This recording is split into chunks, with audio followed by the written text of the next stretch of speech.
ഒലിവിയൻ ബാങ്കറ്റിൻ്റെ ഈ എപ്പിസോഡിലേക്ക് എല്ലാ പ്രിയപ്പെട്ടവർക്കും സ്വാഗതം. യേശുക്രിസ്തുവിൻ്റെ നാമത്തിൽ എല്ലാവർക്കും സ്നേഹവും വന്ദനവും അറിയിക്കുന്നു. നമ്മൾ ഇന്ന് പരിശുദ്ധാത്മാവിനെ കുറിച്ചാണ് ചിന്തിക്കുന്നത്. റോമാലേഖനം 8-ാം അധ്യായത്തിൽ ദൈവത്തിൻ്റെ പരിശുദ്ധാത്മാവിനെ കുറിച്ച് അപ്പോസ്തലൻ ഓർപ്പിക്കുന്ന ചില ഭാഗങ്ങൾ വായിച്ചതിന് ശേഷം നാം ദൈവത്തിൻ്റെ പരിശുദ്ധാത്മാവ് ഒരു ദൈവത്തിൻ്റെ ജീവിതത്തിൽ എങ്ങനെയല്ല ഉപകരിക്കുന്നു എന്നുള്ളത് ചിന്തിപ്പാൻ ഞാൻ കർത്താവിൽ ആഗ്രഹിക്കുക. റോമർ 8 ഇപ്രകാരം ഓർപ്പിക്കുന്നുണ്ട്. അതിൻ്റെ 16-ാം വാക്യം മുതൽ ഇങ്ങോട്ട്, ദൈവാത്മാവ് നടത്തുന്നവരെല്ലാവരും ദൈവത്തിൻ്റെ മക്കളാകുന്നു. നിങ്ങൾ ആ വാക്യം ശ്രദ്ധിക്കണം. ദൈവാത്മാവ് നടത്തുന്നവരെല്ലാം ദൈവത്തിൻ്റെ മക്കളാകുന്നു. നിങ്ങൾ പിന്നെയും ഭയപ്പെടേണ്ടതിന് ദാസ്യത്വത്തിൻ്റെ ആത്മാവിനെ അല്ല, നാം അബ്ബാ പിതാവേ എന്ന് വിളിക്കുന്ന പുത്രത്വത്തിൻ്റെ ആത്മാവിനെ അത്രേ പ്രാപിച്ചത്. നാം ദൈവത്തിൻ്റെ മക്കളെന്ന ആത്മാവ് താനും നമ്മുടെ ആത്മാവോടുകൂടെ സാക്ഷ്യം പറയുന്നു. നാം മക്കളെങ്കിലോ അവകാശികളുമാകുന്നു, ദൈവത്തിൻ്റെ അവകാശികളും ക്രിസ്തുവിന് കൂട്ടവകാശികളും തന്നെ. നാം അവനോടുകൂടി തേജസ്കരിക്കപ്പെടേണ്ടതിന് അവനോടുകൂടി കഷ്ടം അനുഭവിച്ചാൽ അത്രേ. ഇത്രയും വളരെ നീണ്ട വാക്യങ്ങളാണ് ഞാൻ വായിച്ചത്. ഇതിനകത്തെ ഓരോ പദങ്ങൾ അത് ഓരോന്നായി ചിന്തിച്ചതിന് ശേഷം നമുക്കൊന്നിച്ച് പ്രാർത്ഥിക്കുവാൻ ദൈവമിടയാക്കട്ടെ. ഇവിടെ ഇപ്രകാരം ഓർപ്പിക്കും, ദൈവാത്മാവ് നടത്തുന്നവരേവരും ദൈവത്തിൻ്റെ മക്കളാകുന്നു. ഇവിടെ ദൈവത്തിൻ്റെ മക്കൾ ആര് എന്നുള്ളത് അപ്പോസ്തലൻ ഓർപ്പിക്കുകയാണ്. ദൈവാത്മാവ് ഉള്ളവർ ദൈവത്തിൻ്റെ മക്കൾ എന്നല്ല പറയുന്നത്, ദൈവാത്മാവിനെ നടത്തപ്പെടുന്നവർ എന്ന് പറഞ്ഞ ജീവിതത്തിൽ പരിശുദ്ധാത്മാവിൻ്റെ ഗൈഡൻസിന് തന്നെ ഏൽപ്പിച്ചു കൊടുക്കുന്നവനാണ് ഒരു ദൈവപൈതൽ. ഒന്നുകൂടി പറഞ്ഞാൽ, ഒരുവൻ കർത്താവിലാകുമ്പോൾ അന്ന് മുതൽ അവൻ ചെയ്യുന്ന സകലതും ദൈവത്തിൻ്റെ പരിശുദ്ധാത്മാവിലായിരിക്കണമെന്ന് തിരുവചനം ഓർപ്പിക്കുകയാണ്. കർത്താവായ യേശുക്രിസ്തു ശിഷ്യന്മാരോട് യോഹന്നാന്റെ സുവിശേഷത്തിൽ ഇപ്രകാരം ഓർപ്പിക്കുന്നുണ്ട്, നിങ്ങൾ എൻ്റെ കൂടെ നടന്നതുപോലെ തന്നെ പരിശുദ്ധാത്മാവ് വരുമ്പോൾ പരിശുദ്ധാത്മാവ് നിങ്ങളുടെ കൂടെ നടക്കും. അപ്പോൾ യേശു ശിഷ്യന്മാരോടുകൂടി നടന്നതുപോലെ തന്നെ അതേ അളവിൽ പരിശുദ്ധാത്മാവ് ഒരു വിശ്വാസിയുടെ കൂടെ നടക്കുകയാണ്, അല്ലെ ഒരു ദൈവത്തിൻ്റെ കൂടെ നടക്കുകയാണ്. ഇതാണ് അവിടുത്തെ വിവക്ഷ. ഇവിടെ പറയുന്നു, ദൈവാത്മാവിനാൽ അഥവാ ദൈവാത്മാവ് നടത്തുന്നവരേവരും ദൈവത്തിൻ്റെ മക്കളാകുന്നു. അതൊന്നുകൂടെ പാസീവായിട്ട് പറഞ്ഞാൽ, ദൈവാത്മാവിനാൽ നടത്തപ്പെടുന്നവരത്രേ ദൈവത്തിൻ്റെ മക്കൾ. നമ്മൾ ഈ ബോണഗെയിൻ ആകുന്നു, അപ്പോൾ തന്നെ നമ്മുടെ ആത്മാവ് ദൈവമായിട്ട് റീകണക്റ്റ് ആകുന്നു, നാം അങ്ങനെ വീണ്ടും ജീവിക്കുന്നു. അവിടെ രക്ഷിക്കപ്പെട്ട ഒരു മനുഷ്യൻ്റെ ജീവിതത്തിൽ സ്വാഭാവികമായിട്ടുണ്ടാകുന്ന ഒരു ത്വരയാണ് ദൈവാത്മാവിനെ അനുസരിച്ച് മുൻപോട്ട് പോകുവാൻ. അത് പ്രത്യേകമായി ആരും അവനെ അതിനെ ഉത്സാഹിപ്പിക്കേണ്ടതില്ല, ഉപദേശിക്കേണ്ടതുമില്ല.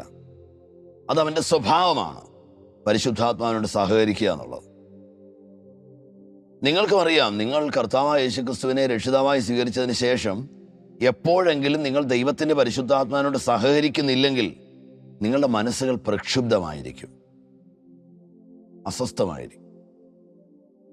ഇനി ദൈവത്തിൻ്റെ പരിശുദ്ധാത്മാവുമായിട്ട് ഒന്നിച്ച് സഹകരിച്ചാണ് നിങ്ങൾ മുമ്പോട്ട് പോകുന്നതെങ്കിൽ തീർച്ചയായിട്ടും നിങ്ങളുടെ ജീവിതത്തിൽ നിങ്ങൾ സ്വസ്ഥതയുള്ളവരായിരിക്കും. ആമേൻ. അപ്പം ഇവിടെ ഇപ്രകാരമാണ് ഓർപ്പിക്കുന്നത്, ദൈവാത്മാവിനാൽ നടത്തപ്പെടുന്നവരെല്ലാം ദൈവത്തിൻ്റെ മക്കളാകുന്നു. നിങ്ങൾ പിന്നെയും ഭയപ്പെടേണ്ടതിന് ദാസ്യത്വത്തിൻ്റെ ആത്മാവിനെ അല്ല. ഈ പിന്നെയും ഭയപ്പെടേണ്ടതിന് എന്ന് എന്താ പറഞ്ഞിരിക്കുന്നത്? ഇത്രയും നാൾ ശിക്ഷാവിധിയാണ് ഭയന്നത്, ഇത്രയും നാൾ മരണത്തെയാണ് ഭയന്നത്, ഇത്രയും നാൾ ഞാൻ മരണപ്പെട്ട് കഴിഞ്ഞാൽ ഇനി ഞാൻ എവിടെ ആയിരിക്കും, എൻ്റെ ആത്മാവിൻ്റെ നിത്യത എന്തായിരിക്കും എന്നൊക്കെയുള്ള വലിയൊരു ഭയം അത് നിങ്ങൾക്കുണ്ടെങ്കിൽ ദൈവത്തിൻ്റെ തിരുവചനം പറയുന്നു, നിങ്ങൾ ഇനിയും അതിനെക്കുറിച്ച് ഭയപ്പെടണ്ട. കാരണം നിങ്ങൾ ദാസന്മാരല്ല. നിങ്ങൾ ന്യായപ്രമാണത്തിൻ്റെ ദാസന്മാരാണെങ്കിൽ നിങ്ങൾ ചെയ്ത പ്രവൃത്തിക്കൊത്തവണ്ണം ദൈവം നിങ്ങളെ വിധിച്ചേക്കാം. പക്ഷെ ഇനി നിങ്ങൾ പിന്നെയും ഭയപ്പെടേണ്ടതിന് ദാസ്യത്വത്തിൻ്റെ ആത്മാവിനെ അല്ല, നിങ്ങൾ അബ്ബാ, പിതാവേ എന്ന് വിളിക്കുന്ന, അങ്ങനെ വിളിക്കുന്ന ആരാ? യേശു. അങ്ങനെ വിളിക്കുന്ന ആ യേശുവിൻ്റെ ആത്മാവിനെ അത്രേ പ്രാപിച്ചിരിക്കുന്നത്, അഥവാ പുത്രത്വത്തിൻ്റെ ആത്മാവിനെ അത്രേ പ്രാപിച്ചത്. ഈ പലവരും നാം ചിന്തിച്ചതാണ്, കർത്താവായ യേശു ക്രിസ്തുവിനുള്ള അതേ പുത്രത്വം ദൈവത്തിൽ നമുക്കുമുണ്ട്.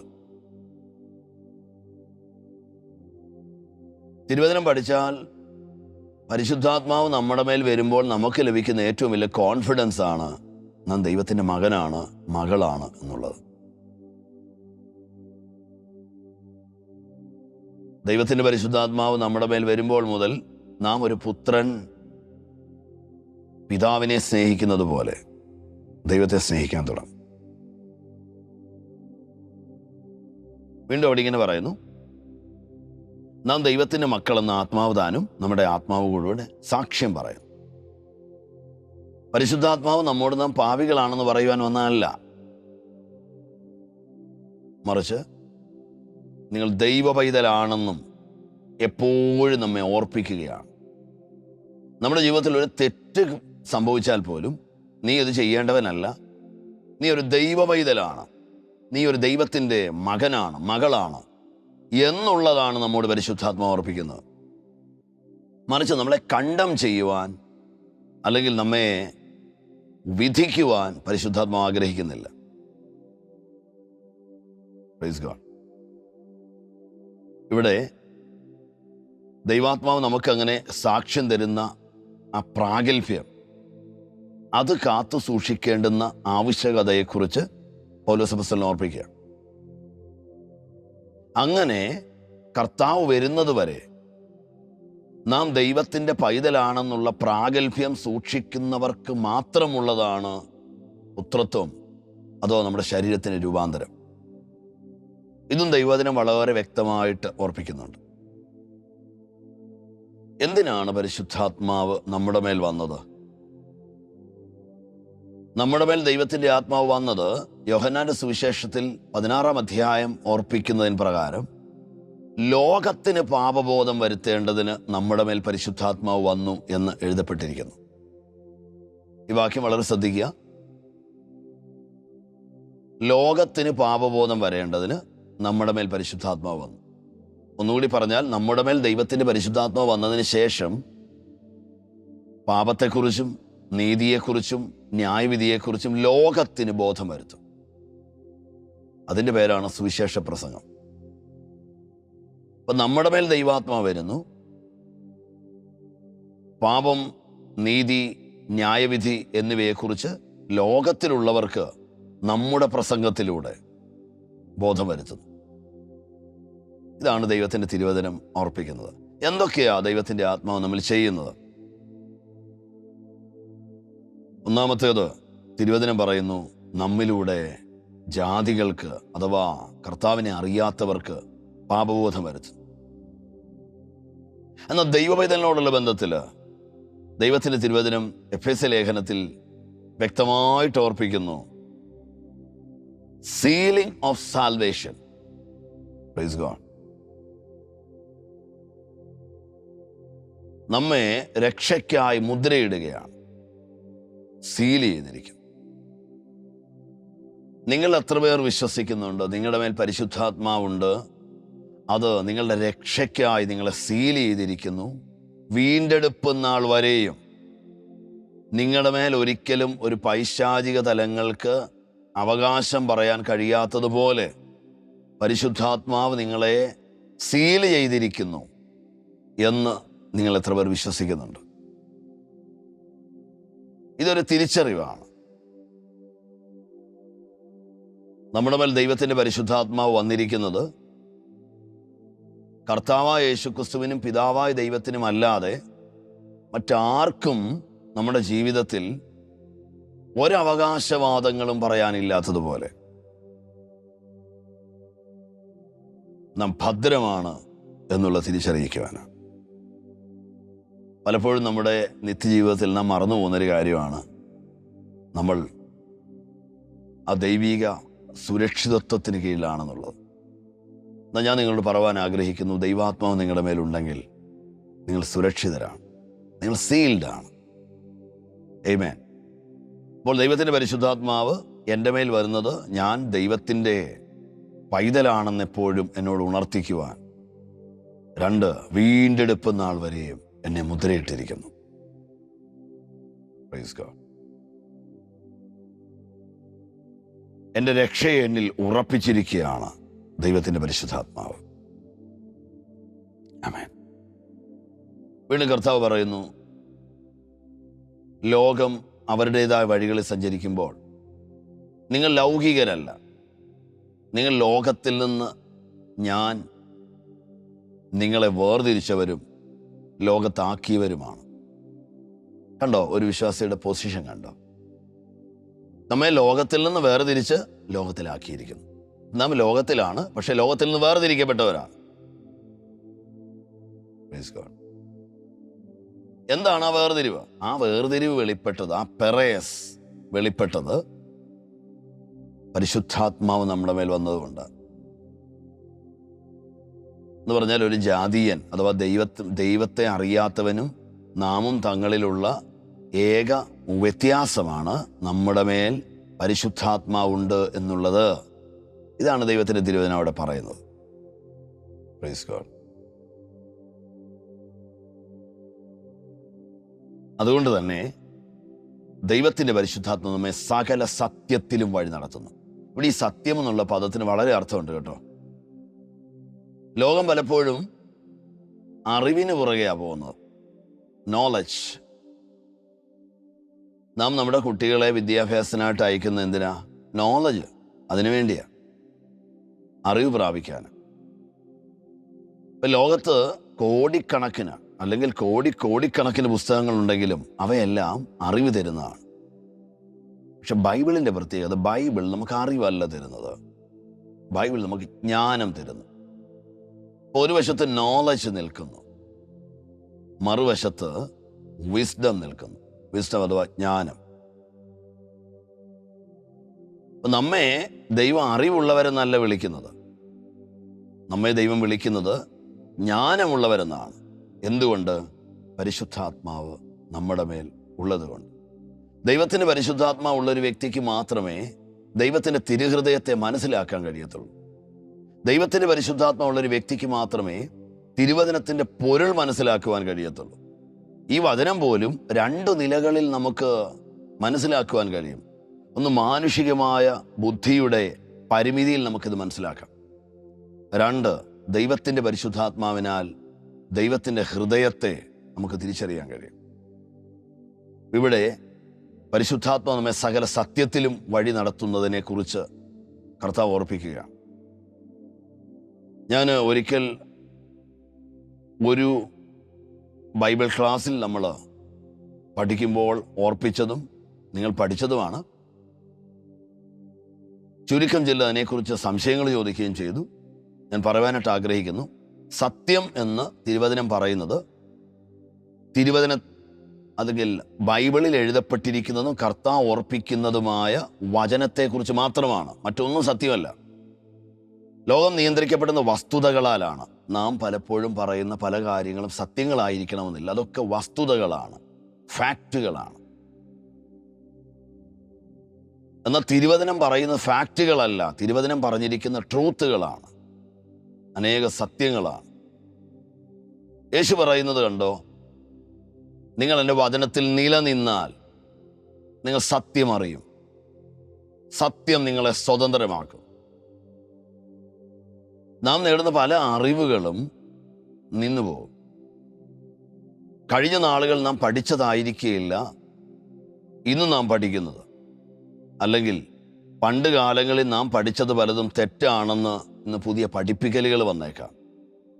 കാരണം അറിവുകൾ മാറി മറിയും. എന്നാൽ തിരുവചനം പറയുന്നു, വചനം എന്നേക്കും നിലനിൽക്കും, വചനം സത്യമാണ്, അതിന് മാറ്റമില്ല. നാം അറിവുകളിൽ നിന്ന് സത്യത്തിലേക്ക് തിരിയുവാൻ നമ്മെ കർത്താവ് ഓർപ്പിക്കുകയാണ്. ഇത് പരിശുദ്ധാത്മാവിനാൽ മാത്രമേ കഴിയുകയുള്ളൂ. Praise God. അപ്പം കർത്താവ് ഇപ്രകാരം ഓർപ്പിക്കുകയാണ്, ഏക സത്യദൈവമായി നിന്നെയും നീ അയച്ചിരിക്കുന്ന പുത്രനെയും അറിയുന്നതാകുന്നു നിത്യജീവൻ. ഇപ്പം ലോകത്ത് മറ്റനേക അറിവുകൾ ഒരു മനുഷ്യന് സ്വസ്ഥത കൊടുക്കാതിരിക്കുമ്പോൾ ഈ കർത്താവ് ആരാണെന്നുള്ള തിരിച്ചറിവ് ഉള്ളിൽ വരുന്ന, ഞാനൊരു ദൈവവൈതലായി തീർന്നു എന്നുള്ള തിരിച്ചറിവ് ഉള്ളിൽ വരുന്ന ഒരു വ്യക്തിയുടെ സന്തോഷം. ആമേൻ.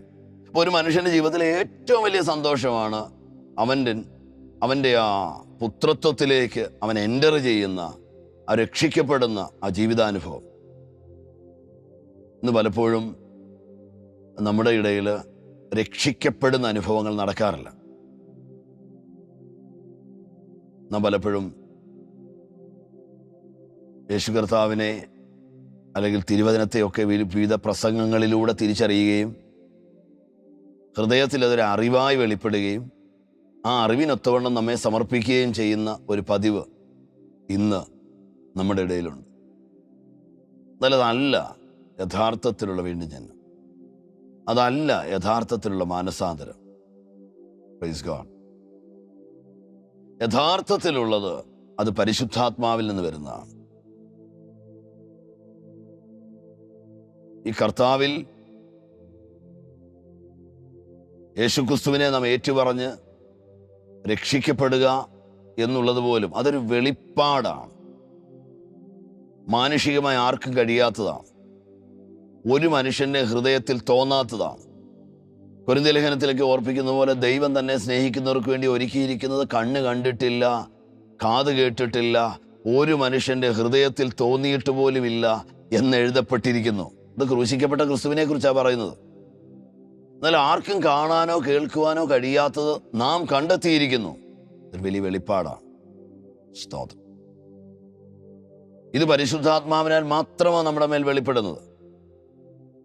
ഇവിടെ ദൈവത്തിൻ്റെ തിരുവചനം ഓർപ്പിക്കുന്നു, നമ്മെ പരിശുദ്ധാത്മ സത്യത്തിൽ നടത്തുന്നു. വാസ്തവത്തിൽ ഓരോ നിമിഷവും, നമ്മുടെ ജീവിതത്തിൻ്റെ ഓരോ നിമിഷവും നമ്മുടെ സകല കാര്യങ്ങളിലും കൈകടത്തുവാനും സകല കാര്യങ്ങളിലും ഇടപെടുവാനും നമ്മെ ഗൈഡ് ചെയ്യുവാനും ഹോളി സ്പിരിറ്റ് ആഗ്രഹിക്കുന്നുണ്ട്. കേവലം നമ്മൾ ഇരിക്കുവാനല്ല, നമ്മെ നിയന്ത്രിക്കുവാൻ. നിങ്ങൾ കണ്ടോ, യേശുവിൻ്റെ മേൽ ആവസിച്ച ദൈവത്തിൻ്റെ പരിശുദ്ധാത്മാവ് കർത്താവിനെ തൻ്റെ ജീവിതാന്ത്യം വരെ നടത്തുന്ന വിധങ്ങളെക്കുറിച്ച് ദൈവത്തിൻ്റെ തിരുവചനം ഓർപ്പിക്കുന്നുണ്ടല്ലോ. അപ്പോൾ യേശുവിൽ ആവസിച്ച ദൈവത്തിൻ്റെ പരിശുദ്ധാത്മാവ് കർത്താവ് യേശുവിനെ തക്ക സമയങ്ങളിൽ ഡയറക്റ്റ് ചെയ്യുവാനിടയായി തീർന്നു. ഇത് നാം ദൈവത്തിൻ്റെ തിരുവചനത്തിൽ പഠിക്കുന്നുണ്ട്. ലൂക്കോസിൻ്റെ സുവിശേഷത്തിലും മത്തായിയുടെ സുവിശേഷത്തിലുമൊക്കെ 4-ാം അധ്യായം വായിക്കുമ്പോൾ നമുക്ക് കാണാൻ കഴിയും, പരിശുദ്ധാത്മാവ് നിയോഗിച്ചതുകൊണ്ട് യേശു മരുഭൂമിയിലേക്ക് പോയി. Praise God. അപ്പൊ ദൈവാത്മാവിനാൽ നിയോഗിക്കപ്പെടുകയാണ്. നാം രക്ഷിക്കപ്പെടുന്ന നാൾ മുതൽ കർത്താവ് വരുന്നത് വരെ നമ്മുടെ ജീവിതത്തിൽ ഈ ദൈവാത്മാവിൻ്റെ ഇടപെടലുകൾ നമുക്ക് ആവശ്യമാണ് ദൈവമക്കളെ. അതുകൊണ്ട് മറ്റ് പല കാര്യങ്ങൾക്കകത്തും നാം ഒരുപക്ഷെ ദൈവവചന പ്രകാരം നമ്മെ ക്രമീകരിക്കുന്നവരല്ലെങ്കിൽ പോലും ദൈവാത്മാവുമായി നാം സഹകരിക്കാൻ തയ്യാറാണെങ്കിൽ തീർച്ചയായിട്ടും നമ്മുടെ ആത്മീക ജീവിതത്തിനും അത് സമ്പുഷ്ടമാക്കുക തന്നെ ചെയ്യുകയാണ്. ഇവിടെ വീണ്ടും ദൈവത്തിൻ്റെ തിരുവചനം പരിശുദ്ധാത്മാവിൻ്റെ ഇടപെടലിനെ കുറിച്ച് ഓർപ്പിക്കുന്നത്, ദൈവത്തിൻ്റെ പരിശുദ്ധാത്മാവ് ശുശ്രൂഷകൾക്കായി നമ്മെ ബലപ്പെടുത്തുന്നു. സർവീസ്. വാസ്തവത്തിൽ ദൈവത്തിൻ്റെ പരിശുദ്ധാത്മ നമ്മുടെ മേൽ വരുമ്പോൾ അപ്പോൾ മുതൽ നാം മറ്റുള്ളവർക്ക് വേണ്ടി ആയിത്തീരുകയാണ്. ഒന്നുകൂടി പറഞ്ഞാൽ, ദൈവത്തിൻ്റെ പരിശുദ്ധാത്മ നമ്മുടെ മേൽ വരുമ്പോൾ മുതൽ നാം ശുശ്രൂഷകരാകുകയാണ്. എല്ലാ ദൈവ പൈതലും ഒരു ശുശ്രൂഷകനാണ്. എന്താണ് ശുശ്രൂഷ? മറ്റുള്ളവർക്ക് വേണ്ടി സേവനം ചെയ്യുന്ന, മറ്റുള്ളവരുടെ സന്തോഷത്തിന് വേണ്ടി ജാഗരിക്കുന്ന, മറ്റുള്ളവർക്ക് വേണ്ടി സമയം കണ്ടെത്തുന്ന, അങ്ങനെ ഫലപ്രാപ്തിയുള്ള ഒരു ശുശ്രൂഷയ്ക്ക് എന്നെ പ്രാപ്തനാക്കുന്നത് ദൈവത്തിൻ്റെ പരിശുദ്ധാത്മാവാണ്. Praise God. ഒന്നുകൂടി പറഞ്ഞാൽ, ഒരു വൃക്ഷം ഫലം കായ്ക്കുന്നത് ആ വൃക്ഷത്തിന് വേണ്ടിയല്ല, മറ്റുള്ളവർക്ക് വേണ്ടിയാണ് എന്നുള്ളതുപോലെ ആത്മനിറവുള്ള ഒരുത്തൻ, ഒരു ദൈവ പൈതൽ മറ്റുള്ളവർക്ക് വേണ്ടി ഫലം കായ്ച്ചിരിക്കും. ഇത് ആത്മാവുള്ളവൻ്റെ ലക്ഷണമാണ്. ആത്മനിയോഗിതൻ്റെ, ആത്മനിറവുള്ളവൻ്റെ ലക്ഷണമാണിത്. അവൻ മറ്റുള്ളവർക്ക് വേണ്ടി പ്രയോജനപ്പെട്ടുകൊണ്ടിരിക്കും. അങ്ങനെ മറ്റുള്ളവർക്ക് വേണ്ടി പ്രയോജനപ്പെടുന്നതിൻ്റെ പേരാണ് ശുശ്രൂഷ. അതൊരു ദാസന് മാത്രമേ ചെയ്യാൻ കഴിയൂ. അപ്പോൾ ദൈവം മുമ്പാകെ എന്നെ ഒരു മകനാക്കുകയും മറ്റുള്ളവർക്ക് വേണ്ടി അവരെ ശുശ്രൂഷിക്കുന്ന ഒരു ദാസനായി, ഒരു ശുശ്രൂഷകനായി എന്നെ മാറ്റുകയും ചെയ്യുകയാണ് ഒരേ സമയം ദൈവത്തിൻ്റെ പരിശുദ്ധാത്മാവ് ചെയ്യുന്നത്. ആമേൻ. Praise God. നാം വീണ്ടും റോമാലേഖനം 8-ാം അധ്യായം പഠിക്കുമ്പോൾ നമുക്ക് കാണാൻ കഴിയും, പരിശുദ്ധാത്മ നമുക്ക് വേണ്ടി മധ്യസ്ഥം വഹിക്കുകയാണ്. നാം ഇതിനെക്കുറിച്ചും പഠിച്ചിട്ടുണ്ട്. കർത്താവായ യേശുക്രിസ്തു സ്വർഗത്തിൽ നമുക്ക് മധ്യസ്ഥനായിരിക്കുന്നു, ഭൂമിയിൽ പരിശുദ്ധാത്മാവ് നമുക്ക് വേണ്ടി മധ്യസ്ഥനായിരിക്കുന്നു. 2 മധ്യസ്ഥന്മാരാണ് നമുക്കുള്ളത്. ഉയരത്തിൽ കർത്താവായ യേശുക്രിസ്തു, ഭൂമിയിൽ ദൈവത്തിൻ്റെ പരിശുദ്ധാത്മാവ്. ആമേൻ. അപ്പോൾ ഈ 2 മധ്യസ്ഥന്മാർ നമുക്ക് വേണ്ടി ഉള്ളത് കൊണ്ട് നമ്മുടെ വിശ്വാസം നഷ്ടപ്പെടാതെ, നമ്മുടെ ആദ്യ പ്രത്യാശ നഷ്ടപ്പെടാതെ, നമ്മുടെ ആദ്യ സ്നേഹം നഷ്ടപ്പെടാതെ ക്രിസ്തുവിൽ ജയത്തോടെ നടക്കുവാൻ അത് നമുക്ക് ഇടയാക്കുകയാണ്. ഇതാണ് ദൈവത്തിൻ്റെ തിരുവചനം അവിടെ ഓർപ്പിക്കുന്നത്. അപ്പോൾ ദൈവത്തിൻ്റെ പരിശുദ്ധാത്മാവ് മധ്യസ്ഥം ചെയ്യുന്നു. റോമർ 8 ഇപ്രകാരം പറയുന്നുണ്ടല്ലോ, ആത്മാവോ ഉച്ചരിച്ചുകൂടാത്ത ഞരക്കങ്ങളാൽ വിശുദ്ധന്മാർക്കു വേണ്ടി ദൈവഹിത പ്രകാരം പക്ഷപാതം ചെയ്യുന്നത് കൊണ്ട് ആത്മാവിൻ്റെ ചിന്ത ഇന്നതെന്ന് ഹൃദയങ്ങളെ പരിശോധിക്കുന്നവൻ അറിയുന്നു എന്നൊക്കെ. എന്താ അതിൻ്റെ അർത്ഥം? പരിശുദ്ധാത്മാവ് ഉച്ചരിച്ചുകൂടാത്ത ഞരക്കങ്ങളാൽ ദൈവത്തോട് പക്ഷപാതം ചെയ്യുക. നമുക്ക് ഉച്ചരിക്കാവുന്നൊരു ഭാഷയുണ്ട് ആത്മാവിൽ, അതിൻ്റെ പേര് അന്യഭാഷയെന്ന്. അന്യഭാഷകൾ ദൈവത്തെ മഹത്വപ്പെടുത്തുന്നവരും ദൈവത്തോട് സംസാരിക്കുന്നവരും ഒക്കെയുണ്ട്. എന്നാൽ അതിനും അപ്പുറത്ത് എൻ്റെ ഭാഷയും എൻ്റെ വാക്കുകളുമൊക്കെ ഒന്നുമല്ലാതാകത്തക്ക നിലയിൽ ദൈവാത്മാവിൻ്റെ സ്വാധീനത്താൽ ഇനി എനിക്ക് ശബ്ദിക്കാൻ കഴിയുന്നില്ല, ഇനി എനിക്ക് പ്രാർത്ഥിക്കാൻ കഴിയുന്നില്ല, ആത്മാവ് തന്നെ എൻ്റെ പ്രാർത്ഥനയെ കൈയേൽക്കുകയാണ്, ടേക്ക് ഓവർ ചെയ്യുകയാണ്. അതിനുശേഷമായി ദൈവവചനം പറയുന്നു, ഉച്ചരിച്ചുകൂടാത്ത ഞരക്കങ്ങൾ, ചില ചൂട് നെടുവീർപ്പുകൾ, അതിനകത്തുകൂടി പരിശുദ്ധാത്മാവ് നമുക്ക് വേണ്ടി ദൈവത്തോട് പക്ഷപാതം ചെയ്യുന്നതായി തിരുവചനം ഓർപ്പിക്കുകയാണ്. സ്തോത്രം. ഹല്ലേലൂയ. വീണ്ടെടുപ്പ് നാൾ വരെയും നമുക്ക് വേണ്ടി മധ്യസ്ഥം ചെയ്യുന്ന ദൈവത്തിൻ്റെ പരിശുദ്ധാത്മാവ്. ഹല്ലേലൂയ. വീണ്ടും ദൈവത്തിൻ്റെ പരിശുദ്ധാത്മാവ് നമ്മിൽ ചെയ്യുന്ന ഏറ്റവും പ്രധാനപ്പെട്ട കാര്യം എന്താണ്? തിരുവചനം പറയുന്നു, നാം യേശുക്രിസ്തുവിൻ്റെ ദിവ്യ സ്വഭാവത്തിലേക്ക് നടത്തപ്പെട്ടുകൊണ്ടിരിക്കുക. ഓരോ ദിവസവും നമ്മുടെ വിശ്വാസ ജീവിതത്തിൻ്റെ ഓരോ ദിവസവും നാം പരിശുദ്ധാത്മാവിനോട് സഹകരിച്ചുകൊണ്ടിരിക്കുമ്പോഴൊക്കെ നാം നമ്മുടെ സ്വഭാവത്തിൽ നിന്ന് കർത്താവിൻ്റെ സ്വഭാവത്തിലേക്ക് മാറ്റപ്പെട്ടുകൊണ്ടിരിക്കുക. ആമേൻ. ഓരോ ദിവസവും നാം നമ്മിൽ നിന്ന് അകലുകയാണ്, നാം കർത്താവിലേക്ക് അടുത്തുകൊണ്ടിരിക്കുക, നാം അവൻ്റെ ദിവ്യ സ്വഭാവത്തിന് കൂട്ടാളികളായി തീരുകയാണ്. Praise God.